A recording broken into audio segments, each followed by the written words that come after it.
Je vais vous faire une liste de cours sur les calculs de probabilité. Comme d'habitude, je vais me concentrer sur l'essentiel de cette matière pour que vous puissiez progresser rapidement dans votre apprentissage et peut-être aller plus loin et comprendre des sujets plus complexes. Tout d'abord, je vais commencer à vous expliquer ce que ça veut dire le terme probabilité. Ce terme peut avoir plusieurs sens, mais historiquement, ce terme vient du latin probabilitas et qui désigne l'opposé du concept de certitude. Mais en même temps, ça peut signifier également le degré de certitude de la réalisation d'un événement. Et dans ce cas, on parle d'une évaluation du caractère probable d'un événement. En général, la probabilité d'un événement est un nombre réel compris entre 0 et 1. Je vous donne un petit exemple illustratif de cela. Notre estimation de probabilité varie de 0 jusqu'à 1. Si la probabilité d'un événement est de 0, ça veut dire que cet événement ne se réalisera pas et on est sûr de cela. Donc, sa probabilité de se réaliser est de 0. Et à l'autre extrême, quand la probabilité d'un événement est égale à 1, on est dans ce cas certain que cet événement va se réaliser. Si je vous dis par exemple,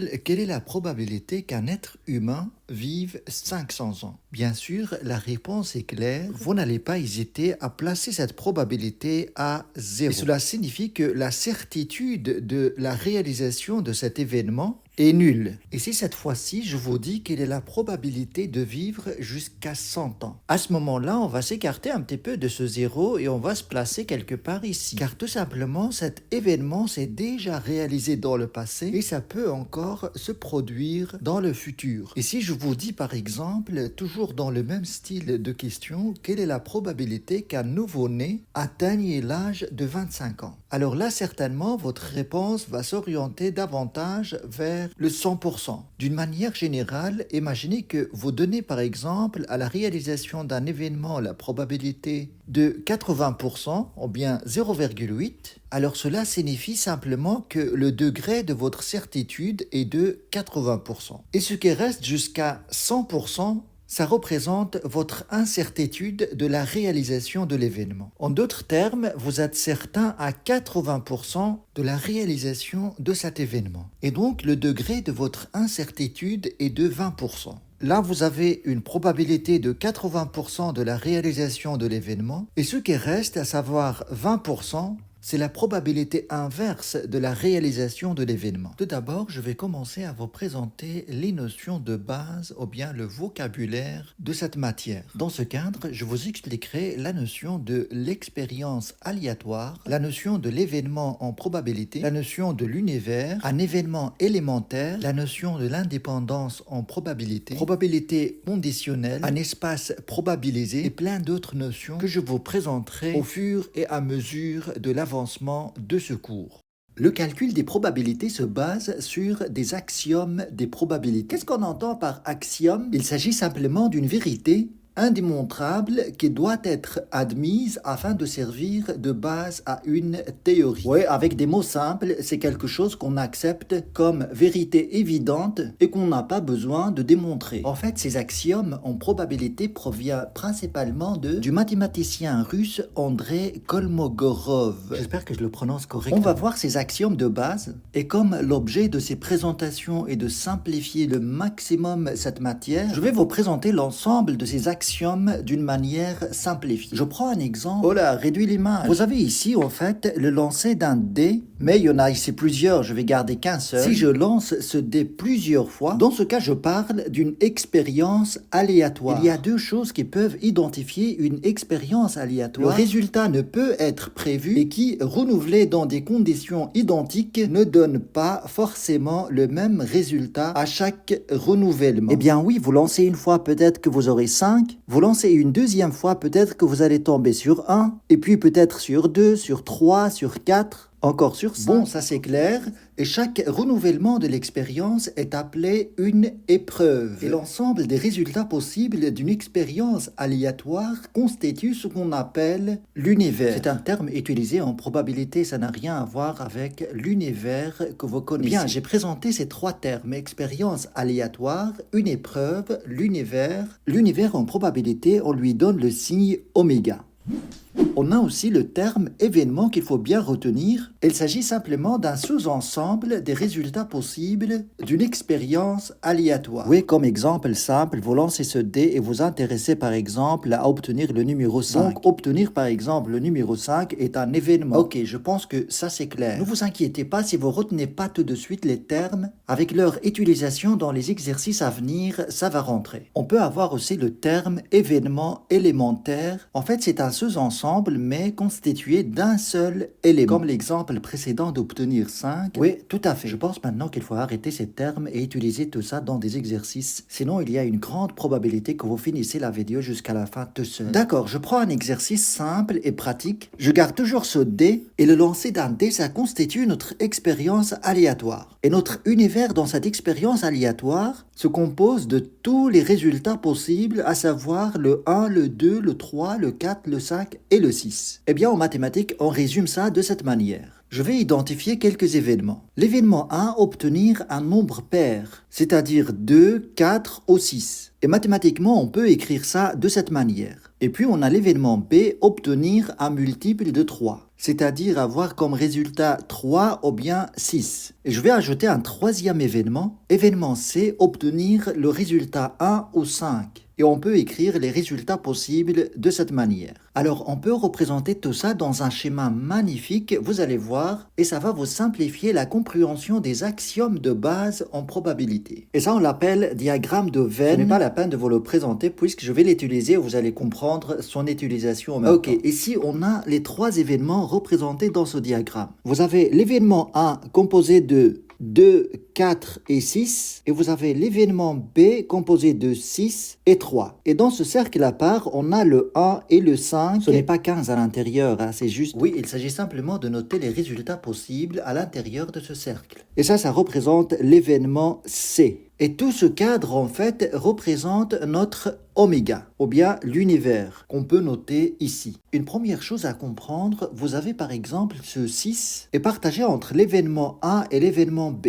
Dans ce cas, on parle de l'intersection entre l'événement A et l'événement B. Et on peut noter ça par le signe U inversé. Vous avez A, intersection B.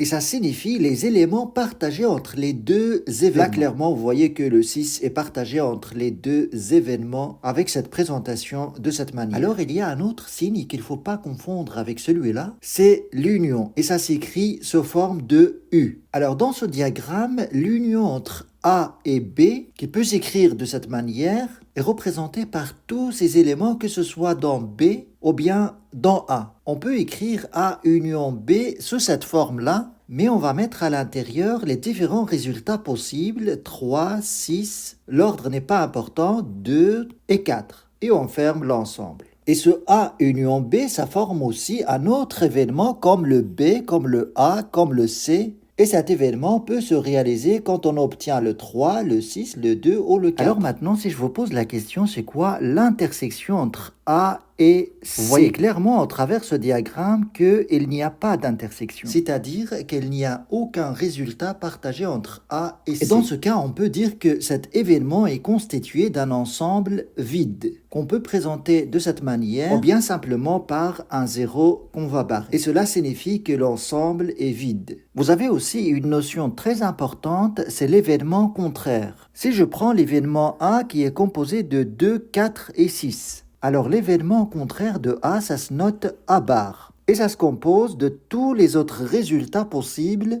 à part le 2, le 4 ou le 6. Et ces résultats possibles, c'est 3, le 1 et le 5. Donc on peut noter l'événement A bar comme suite. A bar égale l'ensemble 3, 1 et 5.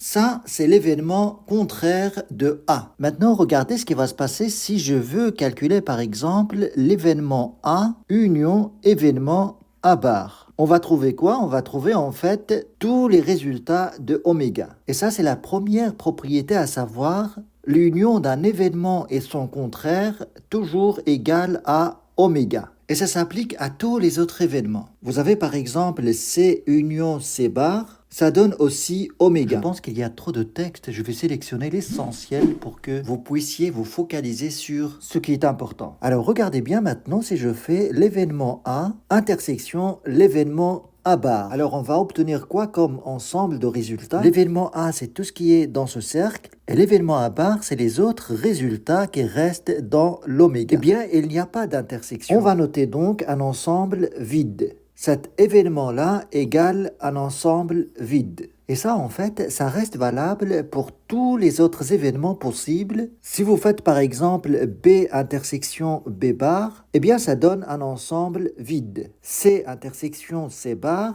ça donne un ensemble vide. Donc vous avez ces deux propriétés intéressantes. L'union d'un événement et son contraire, ça donne l'univers oméga. Et l'intersection entre un événement et son contraire, ça donne un ensemble vide. Vous avez aussi une notion très intéressante, c'est la notion de cardinal qu'on peut noter de cette manière. Alors, cardinal de A, par exemple, égale simplement le nombre de résultats possibles dans l'événement. 1, 2, 3. Donc, on peut noter cardinal de A égale 3. Cardinal de B, vous avez le résultat 3 et le résultat 6. On peut noter donc cardinal de B égale 2. Et cardinal de C égale 2 également. Si je vous demande par exemple, c'est quoi le cardinal de A union B? Si vous comptez, vous avez un élément 2, 3, 4, égale 4. Et là, il ne faut pas faire l'erreur de faire le cardinal A plus le cardinal B, parce que vous allez avoir 5. Tout simplement parce que le 6 ici est partagé entre l'événement A et l'événement B. Donc, on ne va pas le compter deux fois ici. D'une manière générale, le cardinal de A union B égale cardinal de A plus cardinal de B moins cardinal de l'intersection entre les deux événements. Et ça, c'est une propriété intéressante à retenir également. On réduit l'intersection parce que vous voyez bien que le 6 se partage entre les deux événements et donc pour ne pas le compter deux fois ici, on supprime une intersection entre les deux événements. Si maintenant je veux calculer le cardinal de A union C. Alors on va appliquer simplement la formule. Vous avez le cardinal de A plus le cardinal de C, moins le cardinal de l'intersection entre A et C. Mais comme il n'y a pas d'intersection entre les deux événements, c'est-à-dire que l'intersection entre A et C égale un ensemble vide, dans ce cas, on va se limiter à cette formule-là. Dans le cas où l'intersection entre deux événements présente un ensemble vide, alors le cardinal de l'union de ces deux événements est égal à cardinal de A plus cardinal de C. On peut ajouter moins cardinal de A inter C, mais ce cardinal donne un résultat 0. Et cet événement, on l'appelle événement impossible, car ça présente un ensemble vide. On peut dire aussi dans ce cas que l'événement A et l'événement C sont incompatibles, c'est-à-dire simplement qu'il n'y a pas d'intersection entre les deux événements. Alors maintenant, si je vous demande de calculer la probabilité de oméga, qu'on peut noter de cette manière. D'abord, qu'est-ce que ça signifie la probabilité d'oméga? En fait, c'est simplement d'obtenir l'un de ces résultats qu'il y a dans oméga. Eh bien, on est sûr de tomber sur l'un ou l'autre résultat dans oméga. Si vous lancez ce dé, vous allez obtenir certainement l'un ou l'autre résultat que vous avez ici. Et donc, cette probabilité égale 1. Et ça aussi, c'est une propriété générale en probabilité. Je vais continuer ces propriétés dans la suite de ces cours. Avant de commencer, je change cette image. Je vous ai parlé de cette propriété intéressante en probabilité, à savoir la probabilité de l'univers est toujours égale à 1. C'est quoi encore l'univers? L'univers, c'est l'ensemble des résultats possibles d'une expérience aléatoire. Dans le cas du lancement d'un dé, l'univers est représenté par l'ensemble des résultats possibles, à savoir obtenir soit 1, soit 2, 3, 4, 5 ou bien 6. Si je veux cette fois-ci calculer la probabilité de A, en fait, pour calculer une probabilité d'une manière générale, on fait le nombre de cas favorables divisé par le nombre de cas possibles. Le nombre de cas favorables n'est rien d'autre que le cardinal A. Et cardinal A, c'est le nombre de résultats possibles dans l'événement A. Pour réaliser l'événement A, il faut obtenir le 2, le 4 ou bien le 6. Donc, il y a 3 cas favorables. On peut écrire donc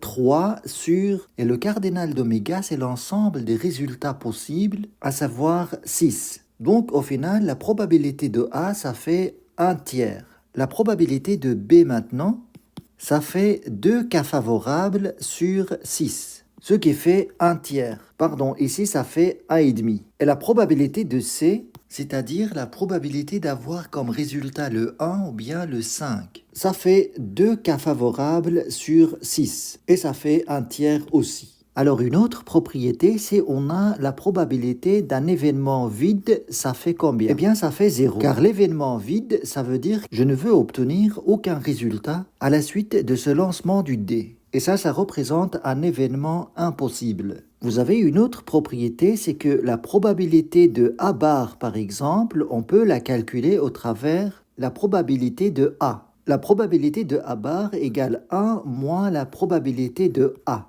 Et ça reste valable pour tous les autres événements. On peut vérifier au travers ce diagramme de Venn, la probabilité de A, ça fait A,5, et l'événement A bar, en fait, se constitue des résultats autres que ceux qui se trouvent dans le cercle de A. Il y en a combien en dehors de ce cercle? Vous avez 1, 2, 3. Donc cette probabilité de P A bar égale 3 sixièmes ou bien A,5 également. Donc vous avez A,5 égale A moins A,5. Ce qui est tout à fait juste. On peut vérifier cette propriété pour la probabilité de B bar égale 1 moins la probabilité de B. On a déjà calculé la probabilité de B, ça fait 2 sixièmes ou bien 1 tiers. Et l'événement B bar, c'est l'événement contraire de B, c'est-à-dire obtenir 4, 2, 1 ou 5. Et donc cette probabilité égale 4 sur 6. Et si on calcule 1 moins 1 tiers, ça doit faire 4 sur 6, ou bien 2 sur 3.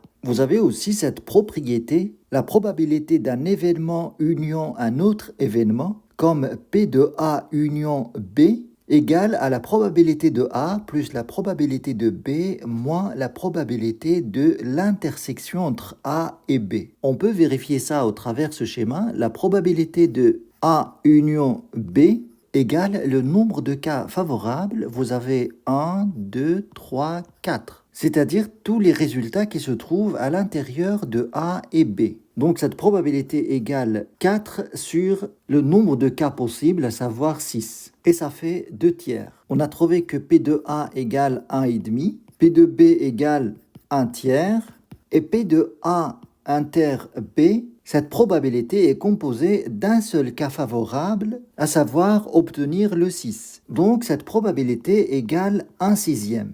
Donc, si on veut calculer la probabilité de A union B au travers de cette formule-là, on va avoir la probabilité de A qui est 1,5 plus la probabilité de B 1 tiers moins la probabilité de A inter B 1 sixième. Et ça doit donner notre résultat ici de 2 tiers. Vous pouvez vérifier que ce calcul-là doit faire 2 tiers.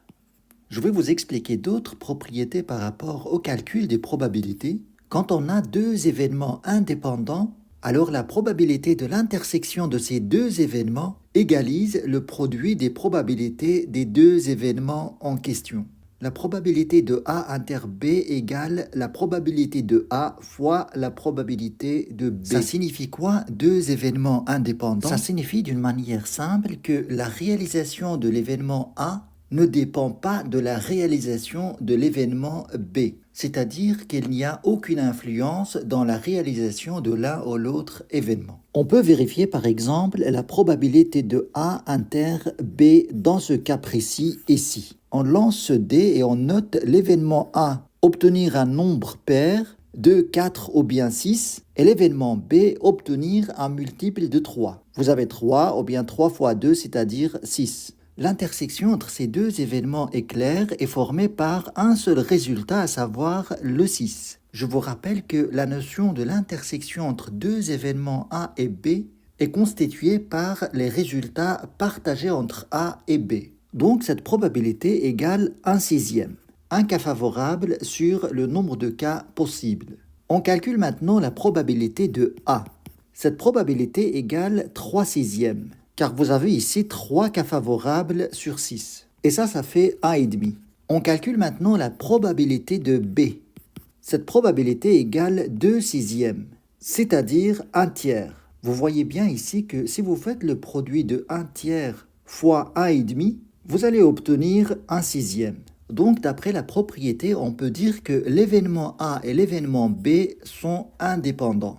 Je vais vous parler plus tard des événements indépendants. On va s'entraîner un petit peu si je vous demande de calculer la probabilité de A intersection B bar. Et puis la probabilité de B bar intersection C. La probabilité de B union A. Et la probabilité de B bar union A bar. Je vais ajouter la probabilité de A bar union C bar. Je commence par cette première probabilité. D'abord, on doit identifier ici dans oméga A intersection B bar. Notre A, c'est tout ce qui est dans le cercle ici, et B bar est représenté par tout ce qui est dehors ce cercle de B. Donc l'intersection entre A et B bar peut se représenter par ces deux éléments, à savoir obtenir le résultat 2 ou bien 4. On peut donc écrire ici 2 sixièmes. Et ça fait 1 tiers pour cette probabilité. Maintenant, B bar intersection C. B bar, c'est ce qui est dehors le cercle B, et l'événement C est représenté par le résultat 1 et 5. Eh bien, vous voyez bien que cette intersection donne l'événement C, qui est composé de 2 résultats. Donc, cette probabilité, ça fait la même chose que l'autre 2 sixièmes ou bien 1 tiers. Maintenant, la probabilité de B union A. Je vous rappelle que cette notion de l'union en probabilité, ça signifie réaliser un événement ou bien l'autre. Donc cette union est représentée par tous les résultats qui se trouvent à l'intérieur de A et à l'intérieur de B. Et si on compte combien il y en a, 1, 2, 3, 4. Cette probabilité égale donc 4 sixièmes, ce qui fait 2 tiers. Je passe à cette probabilité B bar union A bar. Comme je vous avais dit, B bar, c'est tout ce qui est dehors B, c'est ici, et A bar est constitué de tout ce qui est dehors le cercle A, ici. Vous voyez bien qu'avec cette union, on va avoir combien de résultats possibles. Vous avez 1, 2, 3, 4, 5. Il n'y a que le 6 qui ne rentre pas dans cette union. On va dire donc que la probabilité de B bar union A bar égale 5 sixièmes. On va voir la dernière probabilité. A bar, c'est tout ce qui est dehors le cercle A. Et C bar, c'est tout ce qui est dehors le cercle C. Vous voyez bien que cette union, en fait, ça va donner l'univers. Peu importe le résultat obtenu, en fait, on va se retrouver soit avec A bar ou bien C bar. On va dire donc que cette probabilité égale la probabilité de l'oméga égale 1, c'est-à-dire 100%. Alors, je vais vous donner un autre entraînement. On va garder les mêmes probabilités, mais la question sera différente. Si je vous demande, sur base de ce diagramme, d'identifier l'événement contraire de chacune de ces probabilités. Et avec cet événement contraire, on peut calculer la probabilité de chaque événement ici en faisant 1 moins la probabilité de l'événement contraire. La probabilité de 1 inter B bar. On a dit que cette probabilité est représentée par 2 et 4. Et à votre avis, c'est quoi l'événement contraire dans ce cas à 1 inter B bar? En fait, l'événement contraire, c'est tout ce qui est dehors ces 2 résultats. Vous avez ici le B entier et vous avez aussi le C ici. C'est l'union entre l'événement B et l'événement C. Donc, cette probabilité égale 1 moins la probabilité de B union C. Je passe à cet événement, B bar inter C. On a dit que B bar inter C, ça donne C. Car B bar, c'est tout ce qui est dehors B, intersection C, donc on va se retrouver avec les résultats de C. Eh bien, l'événement contraire de B bar inter C n'est rien d'autre que l'union entre B et A. On peut écrire donc ici 1 moins la probabilité de A union B. Je passe à B union A. Là, c'est clair, on se retrouve ici. Donc, l'événement contraire à B union A est représenté par l'événement C. Donc, cette probabilité égale 1 moins la probabilité de C. Vous voyez qu'un diagramme de cette manière simplifie énormément la compréhension en fait de ces probabilités. On va voir maintenant B bar union A bar. B bar, c'est tout ce qui est dehors B. Et A bar, c'est tout ce qui est dehors A. Et l'union entre ces deux événements, c'est tous les résultats ici. Et qu'est-ce qui reste en dehors de ces résultats? C'est l'intersection entre A et B. On peut noter donc cette probabilité sous la forme 1 moins la probabilité de l'intersection entre A et B. Je passe à la dernière probabilité. Vous avez A bar, c'est-à-dire ce qui est dehors A, et C bar, c'est-à-dire ce qui est dehors C. Et l'union des deux événements, ça fait oméga. Et c'est quoi l'événement contraire à oméga? Eh bien, cet événement, c'est l'événement vide. On peut écrire donc cette probabilité 1 moins la probabilité d'un ensemble vide. Je vous explique maintenant la notion de probabilité conditionnelle.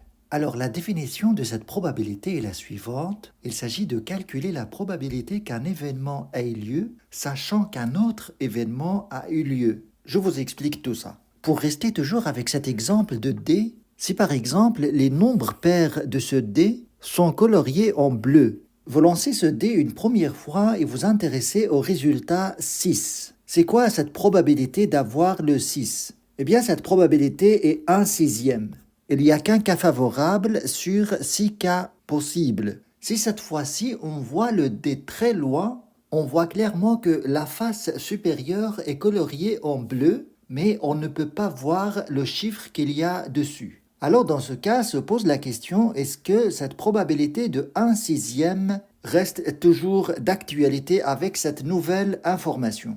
Eh bien non, puisqu'on est sûr que le numéro est pair, car les faces paires sont coloriées en bleu et les faces impaires coloriées en rouge. Eh bien, avec cette nouvelle information, cette probabilité va changer. On parlerait dans ce cas de la probabilité conditionnelle. Cette probabilité que le chiffre soit 6, sachant que la face est bleue, on peut l'écrire de la manière suivante, la probabilité d'avoir 6, sachant que la face est bleue. Il y a combien de faces bleues? Il y en a 3. Eh bien 3, ça devient notre oméga. Et il y a combien de résultats avec 6? Eh bien il n'y a qu'un seul. Donc les cas favorables, c'est 1. Et cette probabilité, ça s'appelle la probabilité conditionnelle. C'est la probabilité de réaliser un événement sachant une information particulière. Et d'une manière générale, cette probabilité peut se noter. Vous avez la probabilité de réaliser A, sachant que B est déjà réalisé. Là, on a une information certaine et sur base de cette information, on calcule la probabilité de réaliser A. Mais on peut noter également cette probabilité P de A sachant B. Et les deux notations sont valables. Mais dans le cadre de cette présentation, je vais adopter plutôt cette notation. Et la formule pour calculer cette probabilité est la suivante. La probabilité de A sachant B égale la probabilité de l'intersection entre A et B sur la probabilité de B. Et en appliquant la formule avec notre cas précédent, on va avoir d'une manière générale la probabilité de faire 6, sachant que le nombre est pair. C'est la probabilité de l'intersection entre faire un 6 et un nombre pair sur la probabilité d'un nombre pair, ce qui fait 1/6 sur 1,5. Et 1/6 sur 1,5, ça fait 1/3. Et dans le cas où on a deux événements indépendants A et B, d'une manière générale, on a alors la probabilité de A sachant B, ça fait simplement la probabilité de A. Un exemple de cela, vous lancez ce dé 2 fois de suite et on s'intéresse à avoir 6 au deuxième lancer. Si je note l'événement D avoir 6, alors on va avoir les cas suivants. Au premier lancer, je peux avoir 6, c'est-à-dire la réalisation de l'événement D, ou bien la réalisation de son contraire D bar, c'est-à-dire obtenir un autre chiffre que 6. Et si on obtient D au premier lancer, on va avoir deux possibilités au deuxième lancer, soit D, soit D bar. Pareil, si on n'a pas D au premier lancer, au deuxième lancer, on peut avoir D ou bien D bar. La probabilité d'avoir D au premier lancer est 1/6. La probabilité d'avoir autre chose que D, c'est l'événement contraire, c'est 5/6. Ce schéma-là, c'est l'arbre des probabilités. Il faut toujours ici avoir la somme des probabilités égale 1. C'est au premier lancer, on obtient 6. Quelle est la probabilité d'obtenir encore une fois 6 au deuxième lancer? Eh bien, simplement, c'est 1/6 encore une fois. Parce que cette information n'influence pas en fait d'avoir 6 ou pas au deuxième lancer. Et la probabilité d'avoir autre chose que 6 et 5/6 également ici. Là, pareil, c'est 1/6. Et la dernière possibilité, c'est 5 sixièmes. Alors, d'une manière générale, si vous voyez que cette probabilité est la même que celle-là, il faut savoir que ces événements sont indépendants. En général, en fait, cette probabilité, c'est la probabilité d'obtenir 6, sachant qu'au premier lancer, on a déjà 6. Alors, dans le cas des événements indépendants, cette information d'avoir 6 au premier lancer n'a aucune influence sur le résultat suivant. Soit B, l'événement un élève est une fille et A, un élève pratique l'allemand. On va supposer qu'il s'agit d'une classe de 30 élèves. Je vais représenter les données dans un diagramme de Venn comme suit. J'ai ici mon événement A, c'est-à-dire les élèves qui pratiquent l'allemand. Il y en a 17, 10 sont des filles et 7 des garçons. Et il y a 4 filles qui ne pratiquent pas l'allemand. Dans le deuxième cercle, on a notre événement B, à savoir un élève est une fille. Et puisqu'on a 30 élèves, il reste encore 9 garçons qui ne pratiquent pas l'allemand, bien évidemment. Maintenant, si je vous demande de calculer la probabilité qu'un élève suit le cours d'allemand sachant qu'il est une fille, alors dans ce cas, on peut formuler cette probabilité de la manière suivante. Il s'agit d'une probabilité conditionnelle qui peut se formuler de cette manière: P de A sachant B. Et cette probabilité égale la probabilité de l'intersection entre A et B sur la probabilité de B. La probabilité de l'intersection entre A et B égale le cardinal de A inter B, à savoir 10, sur le cardinal oméga. Vous avez ici l'intersection entre A et B, représentée par le nombre de filles qui suivent un cours d'allemand, et le cardinal oméga, c'est l'ensemble des élèves de la classe. Et la probabilité de B égale le cardinal B, à savoir 14 filles, sur le cardinal oméga, à savoir 30 élèves. Et donc, au final, cette probabilité de A sachant B égale à la probabilité de l'intersection entre A et B sur la probabilité de B, ce qui fait au final 10 sur 14 ou bien 71%. On peut représenter ces données dans un tableau à double entrée. Comme suite, on va avoir une colonne qui représente l'événement B, c'est-à-dire l'élève est une fille. On va représenter dans la colonne suivante l'événement B bar, et B bar, ça représente les élèves qui ne sont pas des filles, donc ça représente les garçons. Et puis on a les élèves qui suivent l'allemand, et l'événement contraire, à savoir les élèves qui ne pratiquent pas l'allemand. On va avoir une colonne de somme ici, et pareil, ce côté-là. On sait qu'il y a 17 élèves qui suivent un cours d'allemand. Dans ce coin-là, on doit avoir le total des élèves. Et on sait qu'il y a 14 filles dans les élèves. On a 10 filles qui pratiquent l'allemand. Et puisqu'il y en a 14, donc 4 filles ici ne pratiquent pas l'allemand. On a 7 garçons qui pratiquent l'allemand et 9 garçons qui ne pratiquent pas l'allemand. Le total, ça fait 16. Et le total des élèves qui ne pratiquent pas l'allemand égale à 13. Et il faut vérifier toujours que 17 plus 13, ça doit faire 30, et aussi 14 plus 16 doit faire 30. 10 plus 4, ça fait 14, 7 plus 9, ça fait 16, 10 plus 7, ça fait 17, et 4 plus 9, ça fait 13. Avec ce tableau, on peut calculer également rapidement les probabilités conditionnelles. Si par exemple, je veux calculer la probabilité que l'élève soit une fille, sachant que cet élève ne suit pas un cours d'allemand. Eh bien, je vais voir dans le tableau cette information. Dans le tableau, cette information, c'est cette ligne-là. C'est-à-dire que je dois chercher dans cette ligne-là la probabilité que l'élève soit une fille. Alors, d'après cette ligne-là, il y a combien d'élèves au total qui ne pratiquent pas l'allemand? Eh bien, il y en a 13. Et 13 ici, dans cette probabilité, ça constitue notre oméga, c'est-à-dire l'ensemble des cas possibles. Et les cas favorables est représenté par 4 élèves qui sont des filles. Donc cette probabilité, c'est 4 sur 13. Et ça représente aussi, d'après la formule des probabilités conditionnelles, la probabilité de l'intersection entre B et A bar sur la probabilité de A bar. Alors, comment on peut savoir l'intersection de B et A bar? Eh bien, simplement, c'est l'intersection entre cette ligne-là et cette colonne-là. C'est ce que vous voyez ici.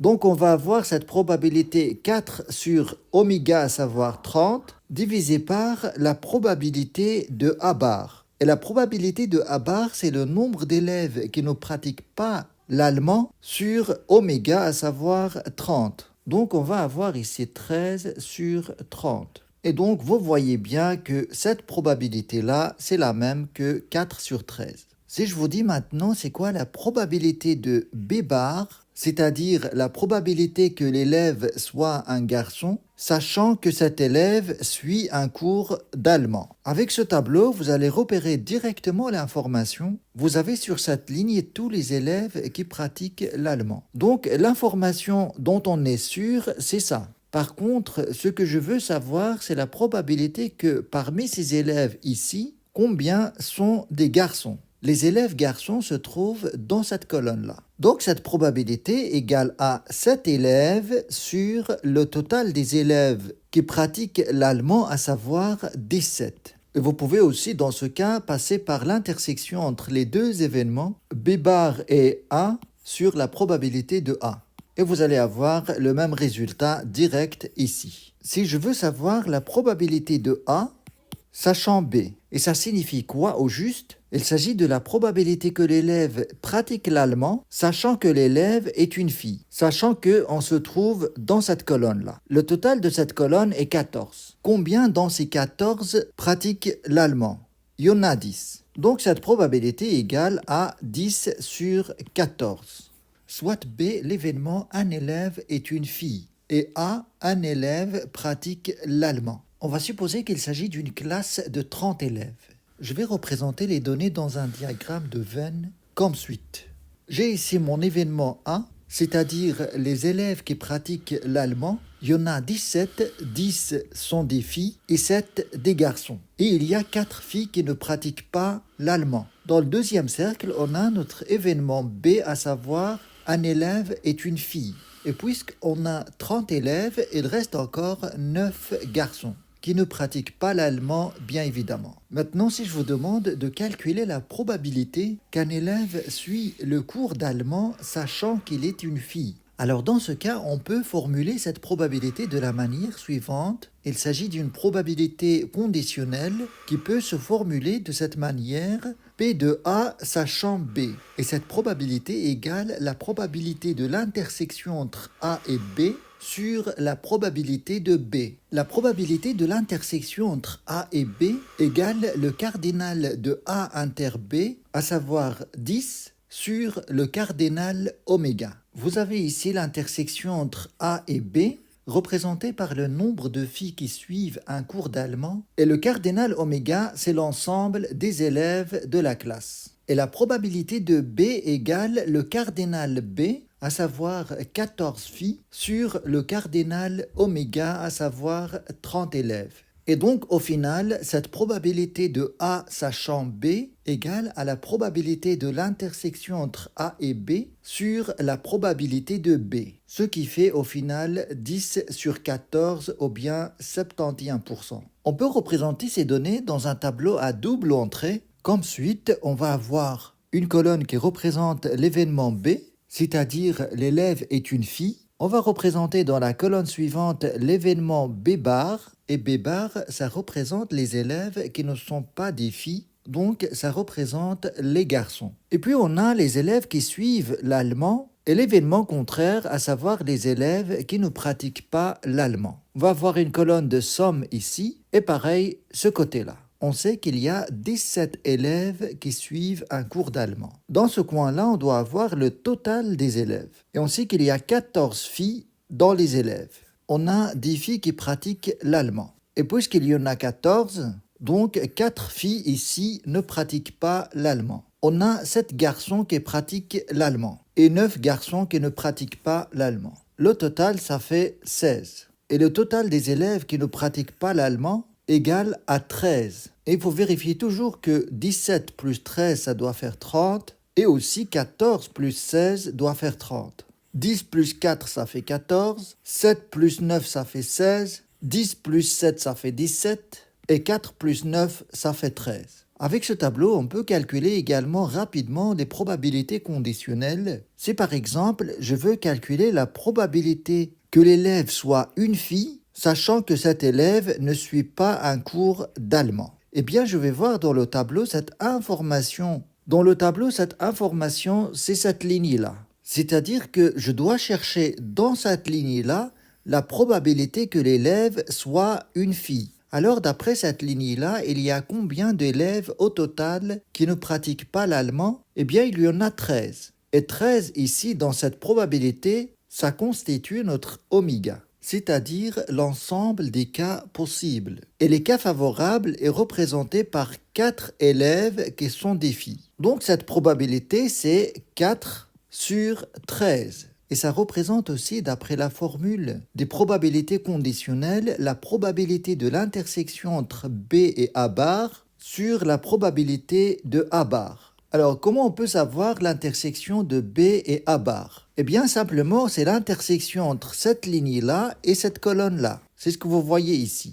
Donc, on va avoir cette probabilité 4 sur oméga, à savoir 30, divisé par la probabilité de A bar. Et la probabilité de A bar, c'est le nombre d'élèves qui ne pratiquent pas l'allemand sur oméga, à savoir 30. Donc, on va avoir ici 13 sur 30. Et donc, vous voyez bien que cette probabilité-là, c'est la même que 4 sur 13. Si je vous dis maintenant, c'est quoi la probabilité de B bar, c'est-à-dire la probabilité que l'élève soit un garçon, sachant que cet élève suit un cours d'allemand. Avec ce tableau, vous allez repérer directement l'information. Vous avez sur cette ligne tous les élèves qui pratiquent l'allemand. Donc, l'information dont on est sûr, c'est ça. Par contre, ce que je veux savoir, c'est la probabilité que parmi ces élèves ici, combien sont des garçons. Les élèves garçons se trouvent dans cette colonne-là. Donc, cette probabilité égale à 7 élèves sur le total des élèves qui pratiquent l'allemand, à savoir 17.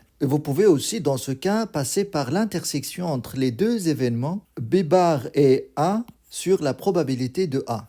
Et vous allez avoir le même résultat direct ici. Si je veux savoir la probabilité de A, sachant B, et ça signifie quoi au juste? Il s'agit de la probabilité que l'élève pratique l'allemand, sachant que l'élève est une fille, sachant qu'on se trouve dans cette colonne-là. Le total de cette colonne est 14. Combien dans ces 14 pratiquent l'allemand? Il y en a 10. Donc cette probabilité est égale à 10 sur 14. Là, je pense que j'ai une erreur. Je vais enlever ce 9 et je vais l'intégrer dans un cercle qui partage une partie avec l'événement A. Donc 9 ici. Et le 7 ici, c'est des garçons qui pratiquent l'allemand. Et 9, c'est des garçons qui ne pratiquent pas l'allemand. Et au total des garçons, vous avez 7 plus 9, ça fait 16. Et ce cercle que je viens d'ajouter représente l'événement B bar. Bien, aujourd'hui, on va continuer notre cours sur les calculs des probabilités. Ici, on a calculé la probabilité de A, sachant l'événement B. Et B, ça représente les élèves filles dans la classe. Et on a dit que cette probabilité peut s'écrire sous la forme suivante, la probabilité de A inter B divisée par la probabilité de B.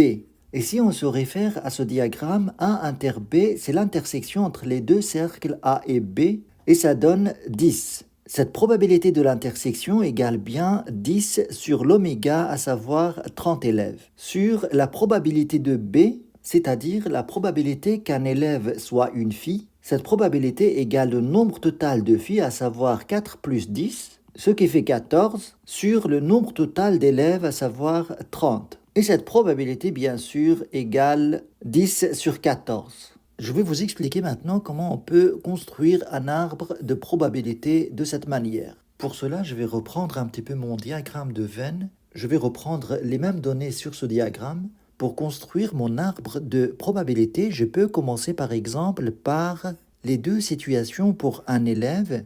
Soit l'élève est une fille, soit l'élève n'est pas une fille, donc un garçon. Et si l'élève est une fille, on a encore deux possibilités. Soit l'élève suit un cours d'allemand, soit ne suit pas un cours d'allemand, donc à barre. Et si l'élève est un garçon, on a encore deux possibilités. Soit l'élève pratique l'allemand, soit ne pratique pas l'allemand. Maintenant, on doit placer sur les branches les différentes probabilités. La probabilité que l'élève soit une fille est de 14 sur 30. Et la probabilité que l'élève ne soit pas une fille est de 16 sur 30. Maintenant, il faut savoir comment calculer cette probabilité. Il faut bien faire attention, cette probabilité, en fait, c'est la probabilité qu'un élève suit le cours d'allemand, sachant que l'élève est une fille. C'est-à-dire que notre oméga se limite ici à notre cercle de 14, puisqu'on est sûr que l'élève est une fille. Donc, c'est quoi cette probabilité que cet élève suit un cours d'allemand sachant que l'élève est une fille? Cette probabilité est 10 sur 14. On peut mettre sur cette branche 10 sur 14. C'est quoi cette fois-ci la probabilité de A bar sachant B? Eh bien, cette probabilité, c'est 4 sur 14. Et si vous avez 4 sur 14? Cette fois-ci, on sait que l'élève n'est pas une fille et on se pose la question de la probabilité de suivre un cours d'allemand dans ce cas. Alors, puisqu'on sait qu'on ne se trouve pas dans ce cercle, donc notre oméga va se limiter à ce cercle-là. Et la probabilité de pratiquer l'allemand dans ce cas, c'est 7 sur le total ici 16. Vous avez cette probabilité 7 sur 16. Et la probabilité de ne pas pratiquer l'allemand, sachant que l'élève est un garçon, cette probabilité égale 9 sur 16. On note sur cette branche 9 sur 16. Maintenant, la question que j'aimerais bien vous poser, comment on peut savoir sur base de cet arbre que les événements sont indépendants ou pas? Eh bien, tout simplement, on va comparer cette probabilité à la probabilité de A. La probabilité de A, on a dit que ça fait 17 sur 30.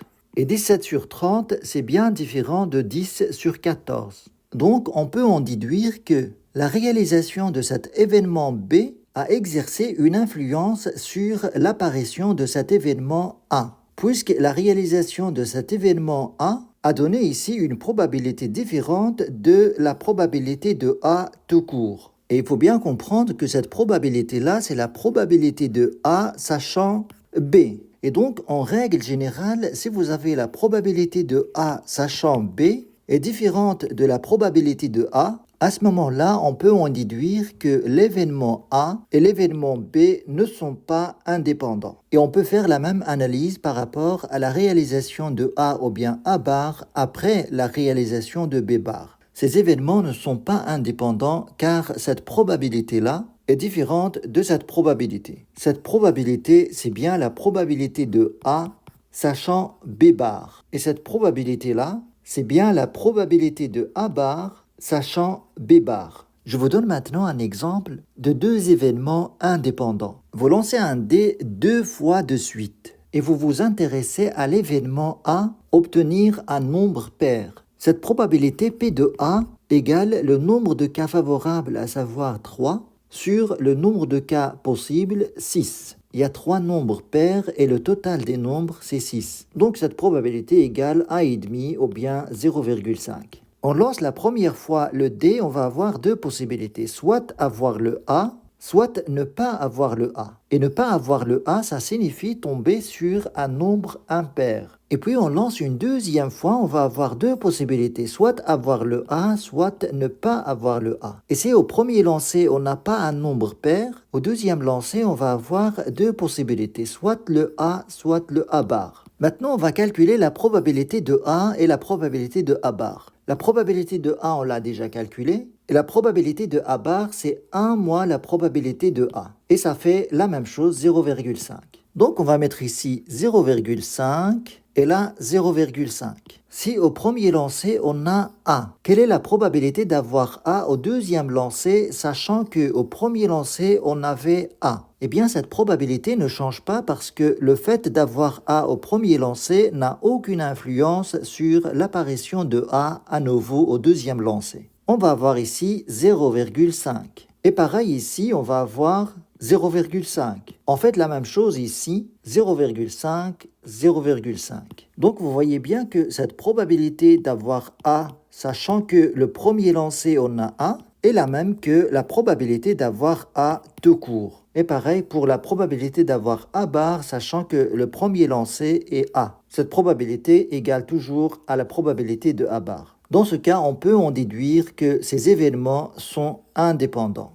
Je vais vous expliquer aujourd'hui la formule des probabilités totales. Pour vous expliquer la formule des probabilités totales, je reviens à mon exercice ici. C'est par exemple, je veux me baser sur cet arbre pour calculer la probabilité de A. Eh bien, je vais faire simplement le produit des probabilités qui mènent vers A. Vous avez 14 sur 30 fois 10 sur 14 et vous avez aussi 16 sur 30 et 7 sur 16. La probabilité de A peut se calculer de la manière suivante. Il s'agit de la probabilité de B fois la probabilité de A sachant B. Là, j'ai écrit la probabilité de réaliser A par ce chemin-là, plus le deuxième chemin, à savoir la probabilité de B bar fois la probabilité de A sachant B bar. Et là, j'ai exprimé la probabilité de réaliser A en partant de ce chemin-là. Et cette formule que je viens de noter, ça s'appelle la formule des probabilités totales. Alors, on avait déjà calculé la probabilité de A. Il s'agit simplement de 17 élèves sur 30, égale 17 sur 30. On va voir si on va arriver au même résultat en appliquant cette formule. La probabilité de B, 14 sur 30, fois 10 sur 14, plus 16 sur 30, fois 7 sur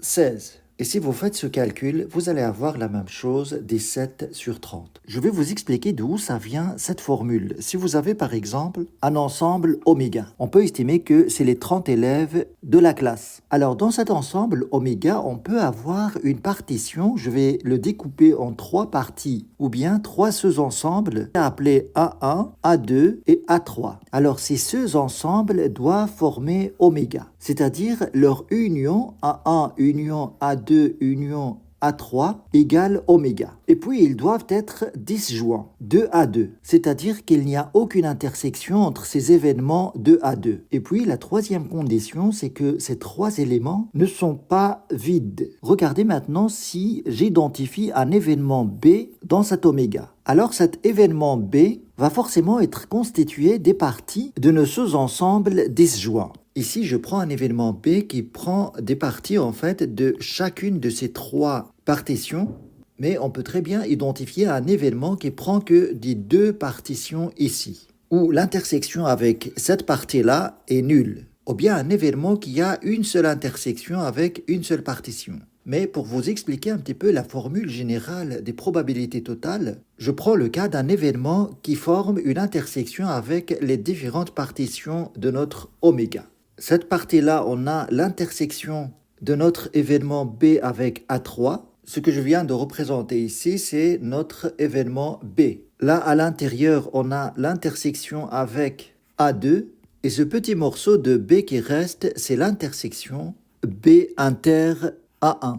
Alors, dans cette situation, notre B est composé clairement de ces 3 parties, à savoir B intersection A1, union B intersection A2, union B intersection A3. Alors dans ce cas, la probabilité de B, en fait, c'est la probabilité de tous ces événements-là. Je vous rappelle d'abord une formule importante en probabilité. Si vous avez la probabilité de l'union de 2 événements A et B, cette probabilité égale la probabilité de A plus la probabilité de B. Là, je parle de B en général, c'est pas notre B dans cette situation. Moins la probabilité de l'intersection entre A et B. Tout ça, je vous l'avais expliqué auparavant. Mais on a vu que dans le cas où il n'y a pas d'intersection entre A et B, cette probabilité de A inter B égale 0. Donc, on peut écrire simplement la probabilité de A union B égale simplement la probabilité de A plus la probabilité de B. Eh bien, c'est cette formule qu'on va appliquer ici, car ces partitions-là sont disjointes, il n'y a pas d'intersection entre elles,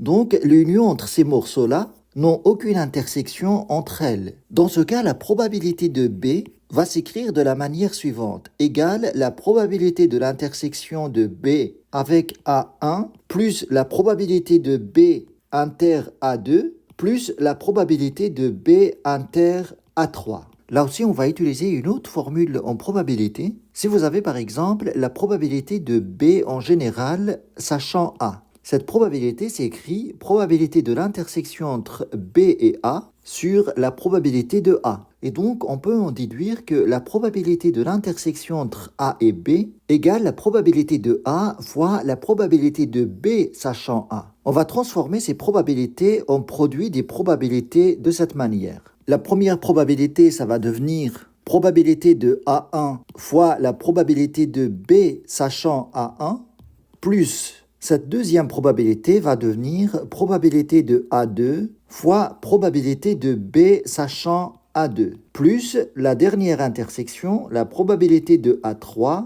fois la probabilité de B sachant A3. Et cette formule, c'est bien ce qu'on appelle la formule des probabilités totales. Je vais vous donner un exemple de probabilité totale. Notre oméga ici est représenté par 100 élèves d'une petite école dans un village. Dans cette école, il y a, on va dire, 4 classes, ou bien 5. Je vais les nommer C1, C2, C3, C4 et C5. On va dire qu'il y a au final 5 classes. On va dire que cette première classe est composée de 15 élèves. Cette deuxième classe est composée de 20 élèves. La troisième classe est composée de 30 élèves. La quatrième classe est composée de 35 élèves. Ou bien on va dire 25, sinon on aurait ici 100. Et la dernière classe est composée de 10 élèves. Dans chacune des classes, il y a des filles et il y a des garçons. Si je veux calculer par exemple la probabilité qu'un élève soit une fille, je peux identifier l'événement F, l'élève est une fille. Imaginez que dans chacune de ces classes, il y a une proportion de filles. Donc, si je veux représenter mon événement F, on va avoir quelque chose qui va prendre une partie de chacune de ces classes ici. Alors, d'après la formule des probabilités totales, cette probabilité PF égale la probabilité que l'élève appartient à la classe C1 fois la probabilité que l'élève est une fille, sachant que la classe est C1. Plus la probabilité que l'élève appartient à la classe C2 fois la probabilité que l'élève est une fille sachant que la classe est C2, plus la probabilité que l'élève appartient à la classe C3 fois la probabilité que l'élève est une fille mais appartenant à la classe C3. Plus, je vais continuer ici, la probabilité que l'élève appartient à la classe C4 fois la probabilité que l'élève est une fille, sachant que l'élève appartient à la classe C4. Et au final, plus la probabilité que l'élève appartient à la classe C5, fois la probabilité que l'élève est une fille, sachant C5.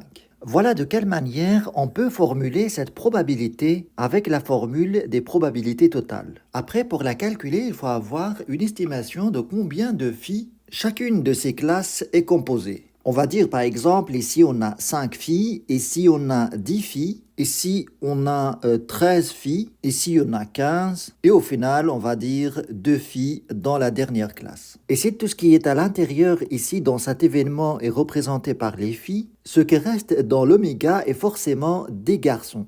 Donc toute cette partie-là, c'est des garçons. Et on peut très bien noter combien de garçons on a dans chacune de ces classes. Dans la première, puisqu'il y a 15 élèves et que de ces 15 élèves, il y a 5 filles, alors ce qui reste, à savoir 10, c'est des garçons. On fait pareil pour les autres. Là, il y aura 10 garçons. Là, il y aura 17 garçons. 10 ici et 8 ici. Alors, je vais calculer cette probabilité. Je commence par la probabilité que l'élève appartient à la classe 1. Cette probabilité, c'est simplement l'ensemble des élèves de la classe 1, à savoir 15, divisé par l'ensemble des élèves de l'école. Ce qui fait 15 sur 100. Et 15 sur 100, c'est 15% ou bien 0,15 fois la probabilité que l'élève soit une fille, sachant que cet élève appartient à la classe 1. Ça veut dire quoi, sachant que l'élève appartient à la classe 1? Ça veut dire que l'univers, dans ce cas, ça se limite à la classe 1 où il y a 15 élèves. Donc cette probabilité, c'est simplement le nombre de filles dans cette classe divisé par 15. Et ça donne approximativement 0,33. Je passe à la probabilité que l'élève appartient à la classe 2. La classe 2 est composée de 20 élèves. Donc cette probabilité, c'est 20 sur 100 ou bien 20%, ce qui fait aussi 0,2. Maintenant, la probabilité que l'élève soit une fille, sachant qu'on est dans la classe 2. Cette probabilité, c'est 10 filles sur le total, à savoir 20 élèves, ce qui fait 1,5 ou bien 0,5. Plus, on continue. la probabilité que l'élève appartient à la classe 3. C'est bien le total des élèves de la classe 3 sur l'ensemble des élèves, à savoir 100. Ce qui fait 30% ou bien 0,3 fois la probabilité que l'élève soit une fille, sachant que cet élève appartient à la classe 3. Dans ce cas, de même, on a 13 sur 30, ce qui donne 0,43, plus la probabilité que l'élève appartient à la classe 4, 0,25 ou 25%, fois la probabilité que l'élève soit une fille sachant qu'il appartient à la classe 4, et cette probabilité est 15 sur 25, ce qui fait 0,6. Et au final, on a la dernière classe. La probabilité que l'élève appartient à cette classe est 10 sur 100, ce qui donne 10%, bien 0,1, fois la probabilité que dans cette classe, l'élève est une fille, à savoir 2 sur 10, ce qui donne 0,2. Et si je calcule tout ça, je vais avoir 0,45. Et on va vérifier cette probabilité en calculant directement la probabilité que l'élève soit une fille dans l'ensemble de l'oméga. Et cette probabilité, c'est simplement le nombre de filles dans l'école divisé par 100. Si vous faites le total des filles ici dans l'école, vous allez avoir 45. Et 45 sur 100, c'est bien 0,45. Et je peux très bien représenter tout ça dans un arbre de probabilité. Il y a 3 possibilités pour un élève. Il peut être dans la classe C1, il peut être dans la classe C2, C3, C4 ou C5. Et dans chacune de ces possibilités, l'élève peut être une fille ou bien pas une fille. Pareil pour la classe 2 et les autres classes aussi. Et en fait, ce qu'on cherche, c'est la probabilité que l'élève soit une fille. Et sur cet arbre, on va repérer dans le résultat final l'ensemble des résultats où l'élève est une fille.